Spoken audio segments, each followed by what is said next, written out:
वन्य प्राणियों की दस्तक अब बस्तियों में भी देखने को मिल रही है, जिसका कारण है सिमटते हुए जंगल। ऐसे ही मंडला जिले के ग्राम गोंझी में ग्रामीणों को बाघ की दहशत सता रही है।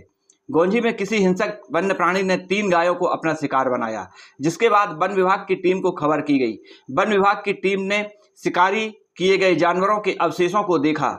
शिकार करने का तरीका बाघ के द्वारा बताया गया। केवल बाघ ही ऐसे शिकार कर सकता है।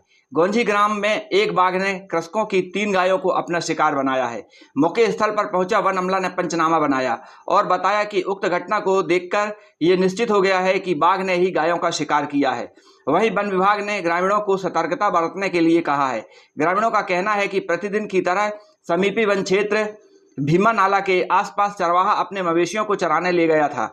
शाम को 3 गायें घर नहीं लौटी। चरवाहे ने जंगल में गायों की तलाश की, तब उन्हें जंगल में अलग अलग स्थानों पर 3 गायें मृत अवस्था में मिली।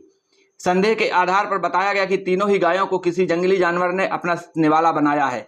परंतु जब वन विभाग की टीम पहुंची और गायों को देखा, मृत गायों का शिकार बाघ ने किया। यह वन विभाग के द्वारा बताया गया कि शिकार करने का तरीका बिल्कुल बाघ के तरीका ही लग रहा है। वन विभाग के द्वारा तीनों ही गायों का पंचनामा तैयार किया गया है। मैं रोज की तरह जंगल जाता हूँ घूमने, तो रोज की तरह मैं जंगल जाता हूँ घूमने। मेरे को सुबह चरवाहे के द्वारा जानकारी लगी कि भैया आप जंगल जाते हो, देखना फलानी जगह में भीमा बेल घाट के रास्ते में ये मवेशी चमकी हुई है। वो शाम के कुछ ढोर नहीं आए हैं, तो मैंने कहा ठीक है भैया मैं जा रहा हूँ, देख लूँगा। जब मैं घूमते घूमते गया उस रास्ते में तो एक गाय मेरे को मृत मिली। एक गाय मेरे को मृत मिली तो फिर थोड़ी दूर के बाद फिर गया मैं, यानी 10 मीटर की दूरी में, तो एक गाय फिर मेरे को आधी मृत मिली, शेर के द्वारा खाया गया।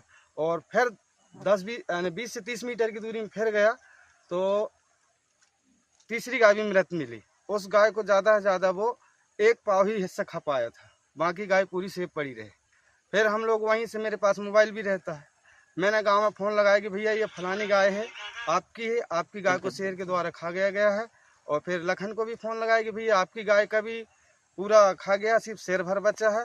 और सुरजीत जंगेला को भी मैं फ़ोन लगाया, भैया आपकी गाय को भी खा गया है, आधा बचा है, आप लोग आके देख लो और फॉरेस्ट विभाग को जानकारी दे दो कि हमारी गाय के साथ में शेर के द्वारा हमला कर दिया गया। अखबारों के द्वारा अभी तो पूरी कार्रवाई की लिखा पढ़ी पूरी हो चुकी है और अंतिम संस्कार वगैरह दाह संस्कार अंतिम सब अभी करके आके सब चीज हो गया। ग्राम पंचायत गोंझी की है। सुबह 25 तारीख को गाय चरने गई जंगल, रोज सुबह की तरह 25 तारीख को तो 25 तारीख को गई तो वो शाम को चर के नहीं आई हमारी मवेशी। तो चरवाहा से पूछे तो चरवाहा ने बताया कि भैया वर्दी बिछकी हुई है और उस दिन बहुत बारिश हुई। तो चरवाहे ने बताया कि भैया वहाँ वर्दी बिछकी हुई थी जंगल में। तो फिर हम सुबह फिर गए देखने के लिए, मतलब ढूंढे। फिर तो जहाँ बताया था वहाँ फिर गाय मिली। तो तीनों गाय कोई 20 मीटर कोई 50 मीटर दूरी से गाय फिर पड़ी हुई। आज शेर ने मारा, खा लिया था। एक गाय को पूरा खा लिया था। एक गाय को पूरा खा लिया था और एक को आधा खाया था। और एक जो मेरी गाय थी। आपका नाम? राम कुमार जंगेला। तो वो उस गाय ने फिर पीछे का थोड़ा सा पोषण खाया था। फॉरेस्ट से पूरी कार्रवाई हो चुकी है और चल रहा है कार्रवाई।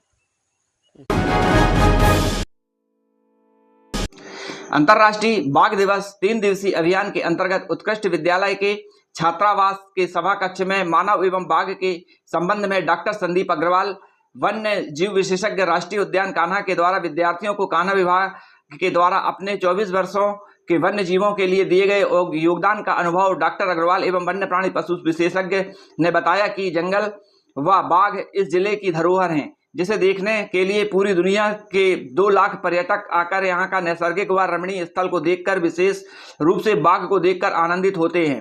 अतः इन सभी का संरक्षण करने की जिम्मेदारी मध्य प्रदेश शासन के साथ साथ हम सभी की है। डॉक्टर अग्रवाल के द्वारा छात्रों को बाघ को कैसे ट्रैकुलाइज किया जाता है, कैसे इलाज किया जाता है, कैसे जनगणना की जाती है तथा एक जिले से दूसरे जिले में बाघों को कैसे ट्रांसफर किया जाता है, बफर जोन क्या है, इन सभी की जानकारी छात्रों की जिज्ञासाओं को उन्होंने पूरा किया। इस अवसर पर उन्होंने राष्ट्रीय कान्हा की विशेषताओं की जानकारी भी विद्यार्थियों को उपलब्ध कराई। टाइगर के लिए सिर्फ टाइगर रहने से काम चल जाएगा? टाइगर तो हमारा अपेक्स प्रेडेटर है, सबसे ऊंचे पर आता है। जो हमारी फूड चेन है उसमें सबसे ऊपर टाइगर आता है। टाइगर के नीचे क्या आता है? टाइगर को शिकार के लिए, खाने के लिए कुछ चाहिए कि नहीं, है ना? तो टाइगर एक बैलेंस बनाता है, इकोसिस्टम का बैलेंस बनाता है। टाइगर क्यों क्षेत्र रहेगा? वन क्षेत्र रहेंगे, आवासीय स्तर सुरक्षित रहेगा।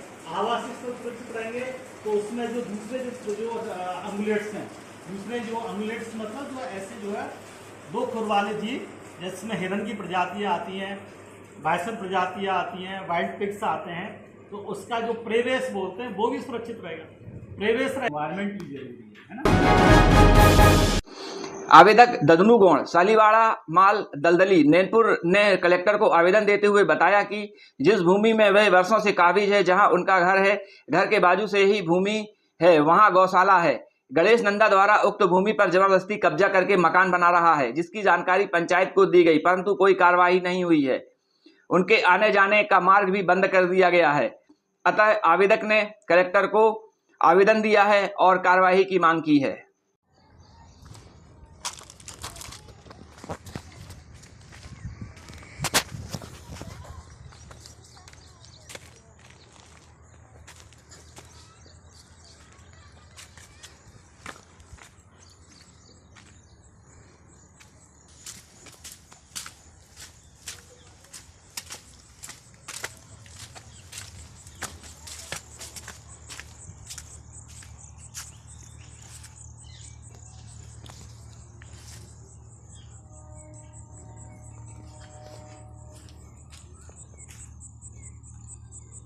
ये खेती का रास्ता है, यही रास्ता है जिसमें वह मकान बना रहा है।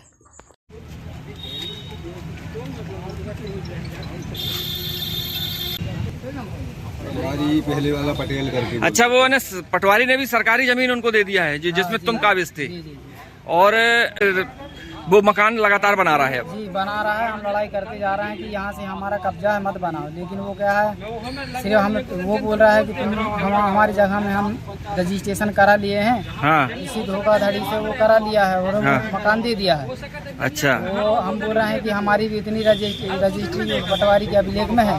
अच्छा। इतनी जगह से हम लोग वो रह रहे हैं, मकान बनाए हैं गौशाला। उन्होंने गौशाला को भी तोड़ दिया, वो पुराना मकान 40-50-60 साल का था रोड, वो भी हटा दिया। विवाद हमेशा हो रही है और हमारे आने जाने का पूरा रास्ता ही बंद है। ग्राम पंचायत उप सरपंच के 5 बीघा की साइड। कौन सी ग्राम पंचायत जेवनारा है आपकी? जी। और विकासखंड है नैनपुर। तो अपने पूरा बताओ। अपनी जेवनारा है।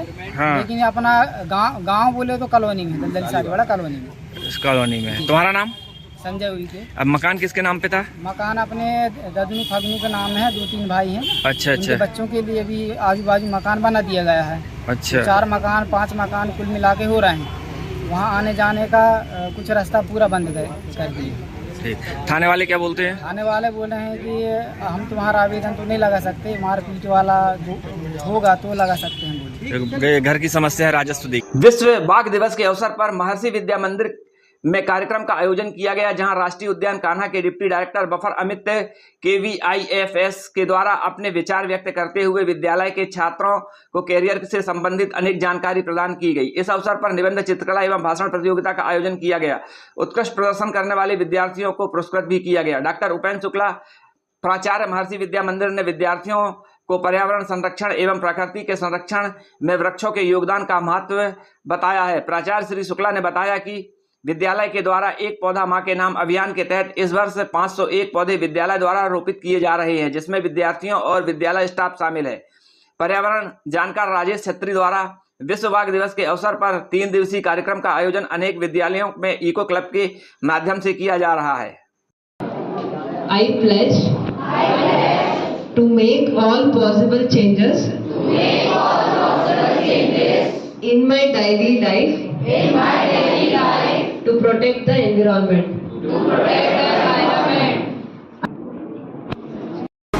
जिले में डायरिया के बाद अब मलेरिया ने भी अपनी दस्तक दे दी है। मलेरिया की चपेट में लगभग 60 से 65 मरीज बताए जा रहे हैं, जिसमें जिला अस्पताल में 20 से 25 मरीज भर्ती हैं, इलाजरत हैं।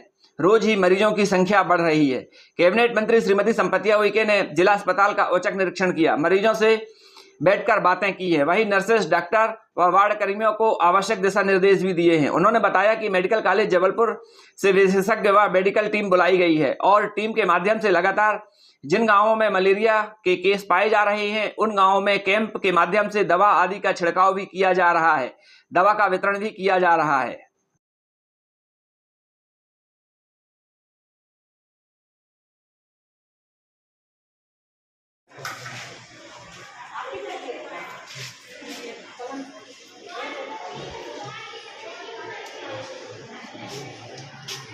इसको हमने अच्छे से वापस निकाला, जिंदा बचाया है। दिया था हो जाओगे। हाँ, अचानक कौन आई है? मंत्री जी हैं। अभी तो क्या है, मलेरिया के केसेस आएंगे और मुझे लगता है कि ये जो बरसात का टाइम है, पानी जो भरा हुआ है तो उसमें मॉस्किटो ब्रीडिंग भी काफ़ी हो रही है और लोगों का आवागमन कंटिन्यू होता रहता है। और मंडला ज़िला ऐसा है कि मैंने देखा है माइग्रेशन काफ़ी होता है अदर डिस्ट्रिक्ट से, और इवन तेलंगाना और बाहर दूसरे डिस्ट्रिक्ट से मजदूर आते हैं काम। हमने टेस्ट भी कराया उनका, तो हमने ये पाया उनमें मलेरिया के केसेस हैं और मलेरिया के केसेस यदि ट्रैक हो गया है तो उसको ट्रीटमेंट देकर ठीक किया जा सकता है। इसमें घबराने की बिल्कुल बात नहीं है। और शासन की तरफ से लगभग 2,50,250 मच्छरदानियाँ ज़िले में बांटी गई हैं, जो मुझे लगता है यदि सही से लगाने पर, यूज़ करने पर उनको मलेरिया के प्रभाव से आगामी समय में रोका जा सकता है। कितने मरीज अभी तक सर? अभी तो हाल ही में आज की बात करूँ मैं तो लगभग 72 केसेस रिपोर्ट हो चुके हैं मंडला जिले में। इसमें मोस्ट ऑफ द केसेस जो है विषया ब्लॉक से हैं, इसके अलावा नैनपुर से हैं। ये दोनों ही डिस्ट्रिक्ट जो है ये सिवनी और बालाघाट से लगे हुए हैं। इसके अलावा मैंने देखा है कि कुछ बिछिया के ऐसे गांव जो हैं वो वहाँ मजदूर कंटिन्यू मतलब 2 महीने 3 महीने जो है तेलंगाना में रहकर जो है काम कर लौटते हैं, तो उनमें मलेरिया पॉजिटिव देखे गए।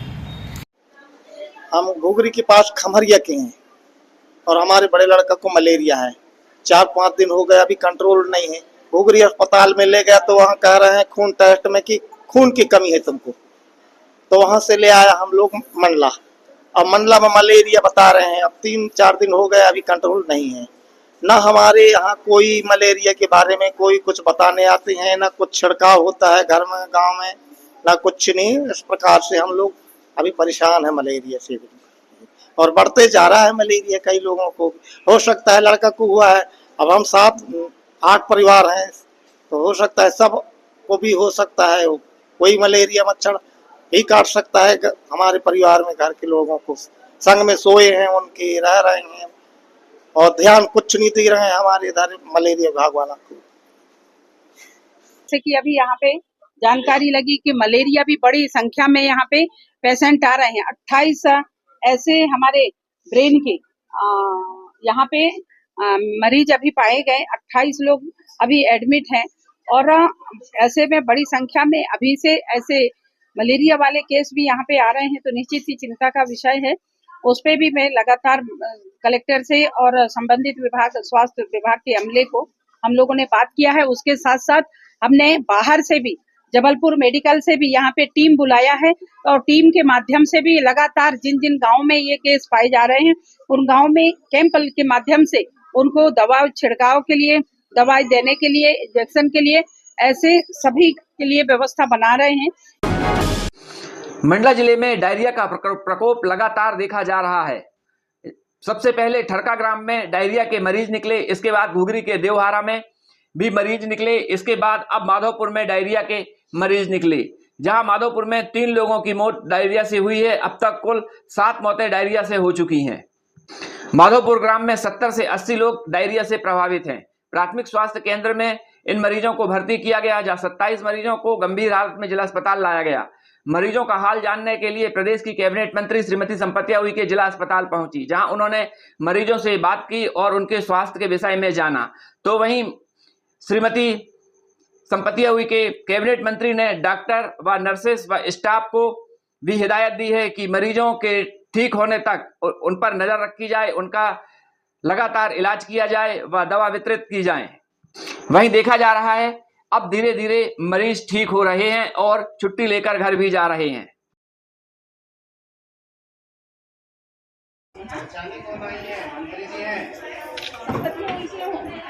बारिश का समय है तो बरसात के समय को लेकर के सिर्फ जिले अकेले नहीं, पूरे जहाँ जहाँ नदी के किनारे ऐसे जिले हैं, जहाँ ऐसे गांव हैं, उन पे हम देख पा रहे हैं कि हर जगह ये स्थिति आ रही है बारिश के चलते। और अभी मैंने जिला अस्पताल में देखने आई, यहाँ पे 27 ऐसे मरीज पूरे जिले के यहाँ पे एडमिट हैं और संभावना है कि 1-2 लोग और भी आ सकते हैं और 2 लोगों की यहाँ पे मृत्यु हुई, जैसे मुझे जानकारी यहाँ पे अभी वर्तमान में यहाँ पे मिली है। निश्चित ही ये हम सब लोगों के लिए बड़ी चिंता का विषय है। उसके साथ साथ जिस तरीका से हमने यहाँ पे पूरे स्वास्थ्य विभाग को अलर्ट किया है, सभी स्वास्थ्य विभाग में चाहे उप स्वास्थ्य केंद्र हो, प्राथमिक स्वास्थ्य केंद्र हो, सभी अस्पतालों में अच्छी दवाई हो, क्लोरीन हो, हर प्रकार की दवाइयाँ उपलब्ध रहे। माधोपुर में 100 से 150 मरीज हैं और इसकी वजह भी दूषित पानी बताया। एक ही परिवार से 2 लोग खत्म। विभाग इसमें ध्यान दे रहा है कि नहीं दे रहा है? मैं उसकी जांच करवाऊंगी। यदि मान लो किसकी लापरवाही है, क्योंकि आप लोगों को बता दूं कि पीएचई काम कराती है, पर पीएचई काम करा करके हैंड ओवर देती है पंचायत को और पंचायत उसको संचालित करती है। मैं उसकी जांच करवाती हूँ, यदि वो चाहे पंचायत हो या पीएचई के विभाग हो, जिसके भी लापरवाही है उसके ऊपर हम कार्रवाई करेंगे। मंडला वासियों से हमारा विनम्र निवेदन है एवं जन सामान्य से भी हमारा निवेदन है, हमारे यहाँ पिछले वर्ष की अपेक्षा इस वर्ष सबसे अत्यधिक बारिश हुई है। क्योंकि इस बार 20 से 25% अत्यधिक बारिश हुई है मंडला ज़िले के अंतर्गत, तो कृपया सभी ग्रामवासियों से एवं सभी सरपंच एवं रोजगार सचिव एवं हमारे सचिव एवं आशा आंगनबाड़ी कार्यकर्ता एवं एएनएम, जीएनएम एवं हमारे पीएचई के समस्त कर्मचारियों से निवेदन है, इन सभी ग्राम पंचायतों में विशेषकर ब्लीचिंग का कार्य और सोडियम हाइपोक्लोराइड का वितरण हो जाए, ताकि आने वाले समय में फिर से किसी भी प्रकार की कोई घटना ना हो और इस आने वाली वर्षा से हम लोग निजात पा सकें और सभी को शुद्ध पेयजल प्राप्त हो सके। हमारा आप सभी से आग्रह है, निवेदन है सभी ग्रामवासियों से एवं सभी मंडला वासियों से कि जब भी पानी पिएं, हम उबाल कर पानी पिएं, छान कर पानी पिएं और साफ़ स्वच्छ पानी पिएं। हैंडपम्प का ही पानी उपयोग में लें। कुएं का पानी अभी बारिश में चूँकि गंदा हो जाता है, उसका कम से कम उपयोग करें। साथ ही हमारे यहाँ जो सीजनल हरी सब्जियां रहती हैं, चकोड़ा भाजी या अन्य कोई जो हरी सब्जियां रहती हैं, उनका भी उपयोग ना करें। इसके साथ साथ अन्य पेयजल पदार्थों का जैसे मदरा इत्यादि का भी सेवन ना करें। ऐसी स्थिति में हम सभी आपका पूर्ण रूप से सहयोग विभाग के द्वारा किया जा रहा है। आप लोगों से भी हमारा आपसे सहयोग अपेक्षित है, ताकि किसी प्रकार की जनहानि ना हो सके। केंद्रीय रिजर्व पुलिस बल ने मनाया 86वां स्थापना दिवस। 148वीं वाहिनी केंद्रीय रिजर्व पुलिस बल के द्वारा वाहिनी मुख्यालय पुलिस लाइन मंडला में केंद्रीय रिजर्व पुलिस बल का स्थापना दिवस समारोह पूर्वक मनाया गया।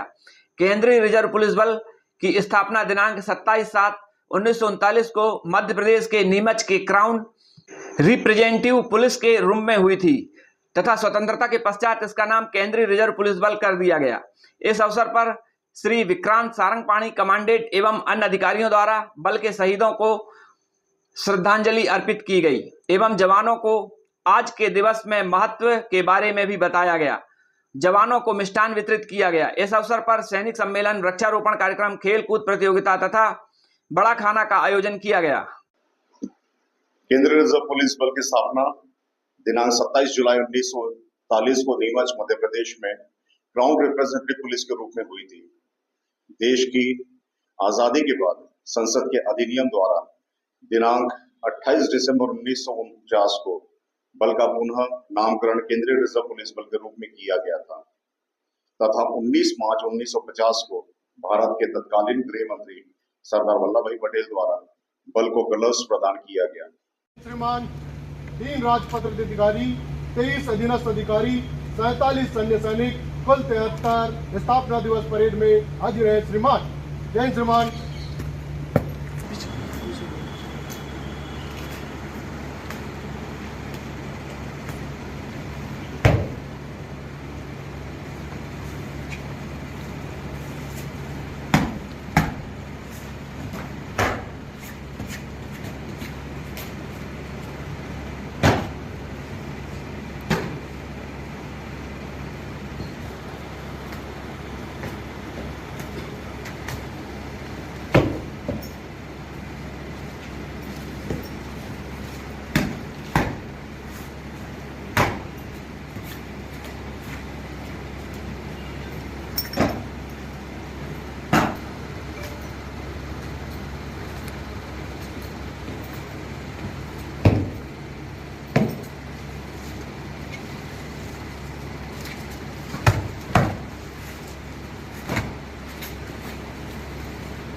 सर आज आयोजन है, इसका क्या वो है बैकग्राउंड थोड़ा बताएं सर। सीआरपीएफ की आज के दिन स्थापना हुई थी नीमच में 27 जुलाई 1939 को, और उस दिन से लेके आज तक हम आज के दिन सीआरपीएफ स्थापना दिवस मनाते हैं। ये बड़ा गर्व का विषय होता है हमारे लिए। 2 बटालियन से शुरू हुई सीआरपीएफ आज विश्व की सबसे बड़ी पैरामिलिट्री फोर्स के तौर पे है। 247 बटालियंस है, इसके अलावा 6 सीआरपीएफ के सिग्नल्स बटालियन हैं, और चाहे जिस फील्ड में आप देख लीजिएगा, चाहे आंतरिक सुरक्षा हो, इलेक्शंस हो, कहीं नक्सल गतिविधि हो, ये सारे चीज़ों में आपको सीआरपीएफ ही मिलेगी, और सीआरपीएफ ही इसको संभालने में मदद कर रही है। सर, वाहिनी और बल में क्या अंतर होता है? बल पूरे सीआरपीएफ को कहते हैं फोर्स, और वाहिनी बटालियन को। तो पूरे बल में मतलब फोर्स में 247 ऐसी वाहिनियां हैं, यानी बटालियंस है। सर आज क्या क्या कार्यक्रम हुए सर इसमें, और या आगे और क्या होने हैं इसमें? वैसे बारिश को ध्यान में रखते हुए थोड़े कार्यक्रम कम कर दिए गए हैं, अन्यथा आज जैसे आपने देखा कि सुबह शहीदों को सम्मान दिया जाता है। आज के दिन की विशेषताएं बताई जाती है। दिन के समय में विभिन्न कार्यक्रम किए जाते हैं, शाम को क्रीड़ा वॉलीबॉल या फुटबॉल जैसे गेम हम लोग करवाते हैं, और शाम के टाइम बड़ा खाना होता है हमारे यहाँ। तो ये आज कार्यक्रम होंगे सर? ये आज होंगे, और बारिश ने अगर बीच में अड़ंगा नहीं डाला तो हम ये चीज़ें करेंगे। सर, मंडला वाहिनी में कितने अधिकारी और कितने जवान यहाँ पे पोस्टेड? हर बटालियन की एक निर्धारित नफरी होती है 1100 की। 2-4 8-10 ऊपर नीचे होते हैं बटालियंस के हिसाब से, बट 1100 की नफरी हर बटालियन की होती है, जिसमें टोटल 16 राजप्रतित अधिकारी होते हैं।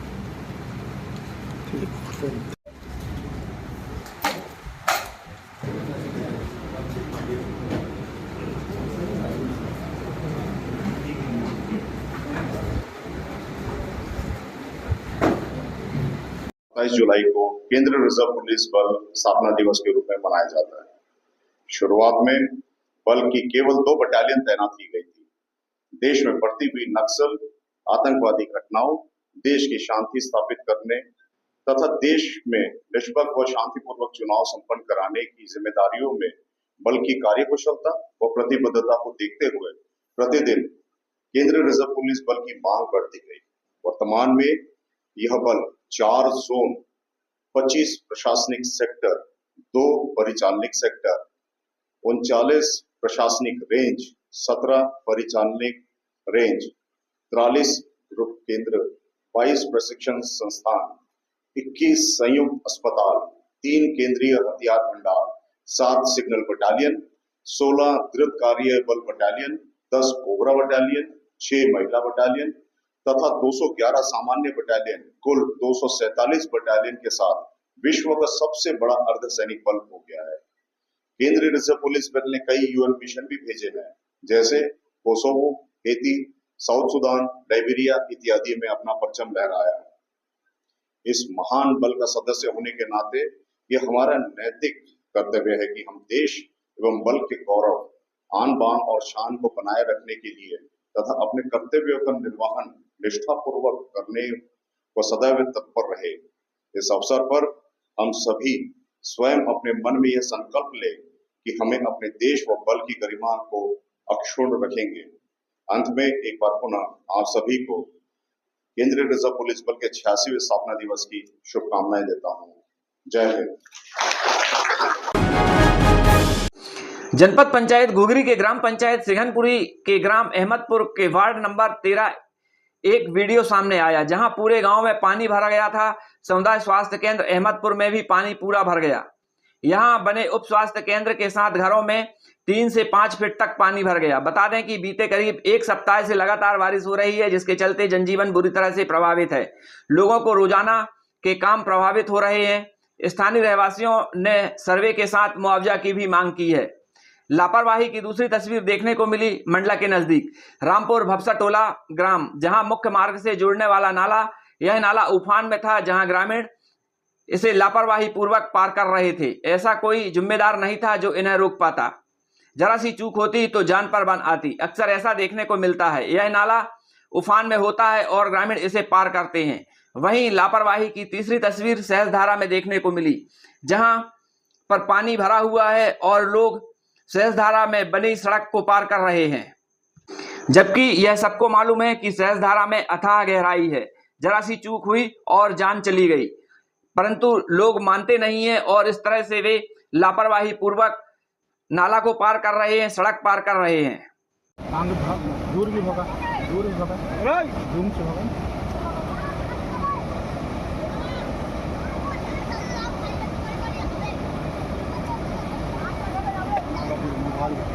जा रहा है मैं तो थोड़ा ही नहीं है तो आप हो थोड़ा जो पेंट में भेज पैर जितने भी चले गए कैसे पैर यूँ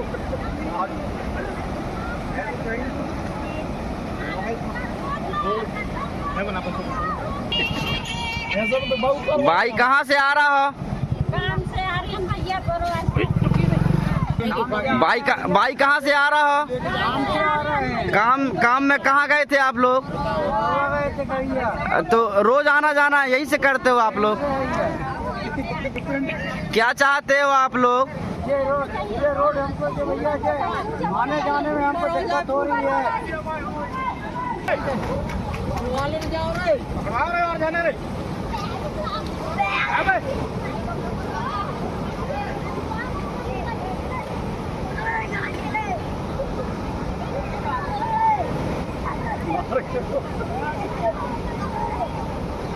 थोड़ी रोको ना, मैं नहा के नीचे आ रहा हूँ ना।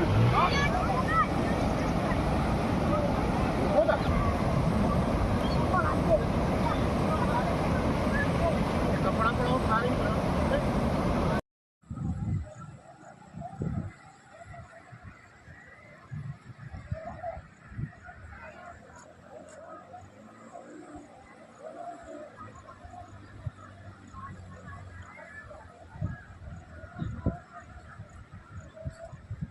बहुत सुंदर है।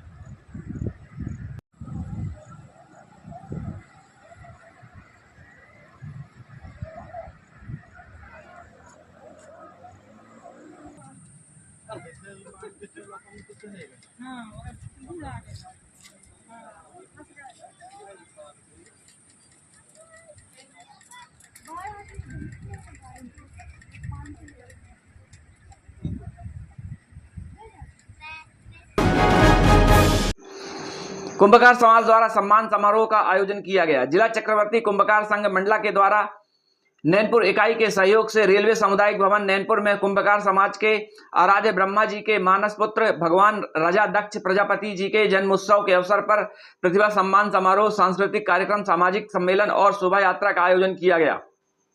कार्यक्रम में 25 प्रतिभावान छात्र छात्राओं और समाज के वरिष्ठों ने सम्मानित किया गया। सांस्कृतिक कार्यक्रम के अंतर्गत माही चक्रवर्ती और टीम द्वारा शानदार एकल नृत्य और सामूहिक नृत्य की प्रस्तुति दी गई। कार्यक्रम में कैबिनेट मंत्री श्रीमती संपतिया उइके, पूर्व मंत्री व सांसद फग्गन सिंह कुलस्ते, नारायण सिंह पट्टा बिछिया विधायक, चैन सिंह बरकड़े निवास विधायक व स्वजाति बंधु उपस्थित रहे।